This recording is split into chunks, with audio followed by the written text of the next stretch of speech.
দেশের ক্লাব ফুটবলে আবাহনী মোহামেডান দ্বৈরথের রোমাঞ্চ এখন আর আগের মতো নেই। এখন সে জায়গাটা অনেকটাই দখলে নিয়েছে বসুন্ধরা কিংস ও আবাহনীর লড়াই। ফেডারেশন কাপের সেমিফাইনালে এই দুই দলের ম্যাচ ঘিরে আগ্রহের শেষ নেই দেশের ফুটবল সমর্থকদের। সম্প্রতি প্রিমিয়ার লিগের শিরোপা জিতে নতুন ইতিহাস গড়েছে বসুন্ধরা কিংস। টানা পঞ্চমবারের মতো বিপিএলের শিরোপা জিতে পৌঁছে গেছে অনন্য উচ্চতায়। প্রিমিয়ার লিগ ও স্বাধীনতা কাপ জয়ী কিংসের সামনে এবার হাতছানি ট্রেবল জয়ের। তোপো, মোরসালিন, বিশ্বনাথদের উড়ন্ত ফর্মে দারুণ আত্মবিশ্বাসী কোচ অস্কার ব্রুজন।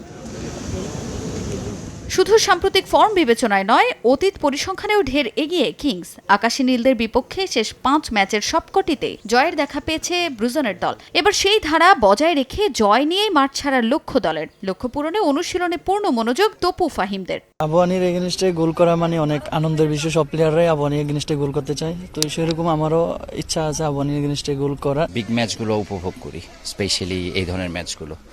আর নিঃসন্দেহে knockout round, so definitely difficult match.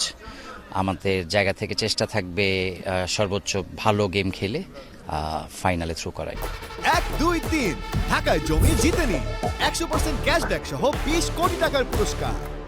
এদিকে চলতি মৌসুমটা একেবারেই প্রত্যাশা অনুযায়ী হচ্ছে না আবাহনীর। এখন পর্যন্ত কোনো ট্রফি জিততে পারেনি, লিগেও আছে পয়েন্ট টেবিলের 3-এ। আর সাম্প্রতিক পারফরমেন্সে স্বস্তিতে থাকতে পারছে না আকাশী নীলরা। লিগে বসুন্ধরার বিপক্ষে শেষ ম্যাচটাতেও হার সঙ্গী করেই মাঠ ছাড়তে হয় দলটার। তবে এ ম্যাচে কোনো রকম ভুল করতে চায় না জামাল ভুঁইয়ারা।